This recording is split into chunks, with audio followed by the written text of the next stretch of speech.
The Leonis Adobe in the west end of the San Fernando Valley near Hidden Hills is the oldest surviving residence left in Los Angeles County. Built in 1844, Miguel Leonis, a wealthy rancher, lived at the Adobe until his death in September of 1889. With easy access off the 101 freeway at Valley Circle Boulevard, the Leonis Adobe is located in the Old Town portion of Calabasas on Calabasas Road.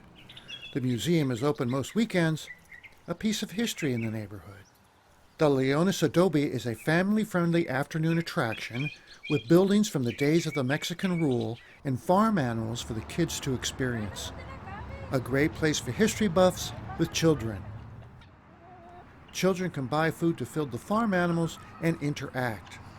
There are sheep, goats, chickens, horses, cattle, turkeys, and roosters to be found on the grounds.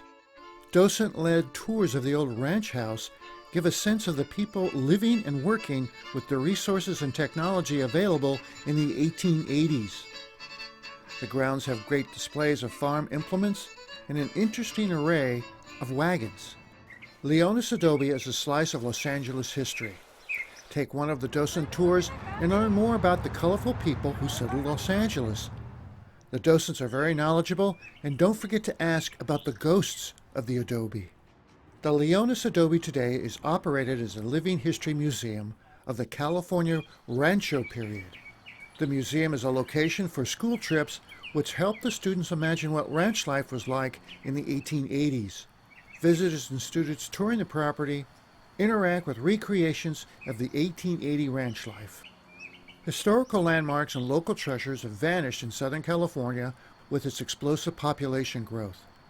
Physical evidence of the valley's founding and its history has mostly been erased by progress. In the San Fernando Valley, the Leonis Adobe is one of only 4 surviving Adobe residents still standing.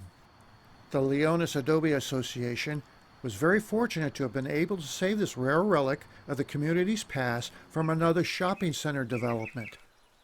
They have preserved the Leonis Adobe not only for us today, but also for future generations.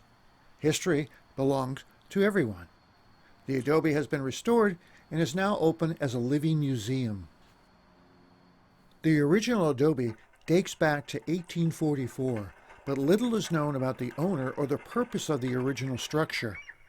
There are a few sources that mention the Adobe as a stagecoach stop on the Camino Real between Mission Santa Buenaventura and Mission San Fernando Rey de España. Miguel Leonis is known to have acquired the property in the late 1850s or early 1860s. A legendary and historic figure, the 6'4" native Basque, Leonis was also a colorful pioneer of Los Angeles and the San Fernando Valley. In the late 1880s, he controlled and ruled a vast portion of the western part of the valley along the Ventura County line, where he is said to have ruled like a king of Calabasas. His home and headquarters was the Leonis Adobe. Despite speaking little Spanish or English, he built a small empire of land and livestock. Leonis acquired complete control of the El Scorpion Rancho through his marriage Espiritu, an Indian widow. The El Scorpion Rancho was carved out of the San Fernando Mission's holdings, was a 1,100-acre rancho with cattle, sheep, horses, belonging to Espiritu's family. The Adobe was built in stages and extensively enlarged and remodeled in a Monterey colonial mansion style. Leonis had the walls paneled in the living room and added upstairs bedrooms. The front of the house has a Queen Anne-style veranda.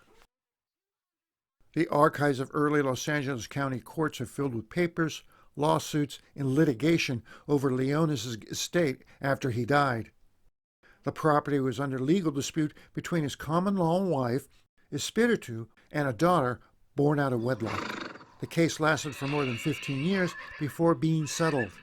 Espiritu was the first Native American woman to win what would become known as alimony in California. Espiritu lived at the Adobe until she died in 1906. Her son from her first marriage, Juan Menendez, moved into the Adobe with his family. Menendez built the barn that stands at the back of the Adobe and the tank house to store wine which the ranch produced. Menendez sold the property to the Agora family in the 1920s. The Agora family remodeled the house, adding bathrooms and extending the living room.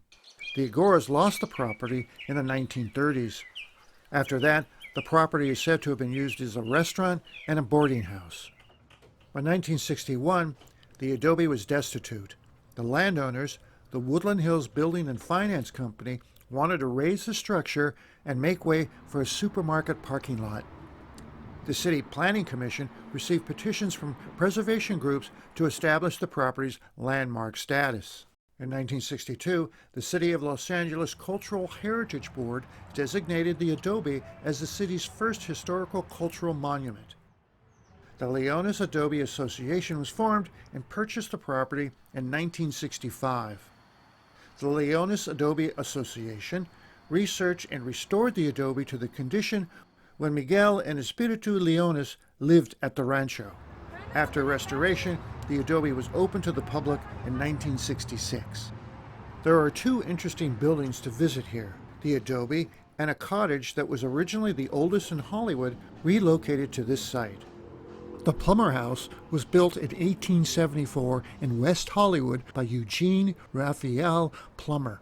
It was moved to the Leonis Adobe in 1983. Fully restored, it serves as a visitor center and gift shop for the museum.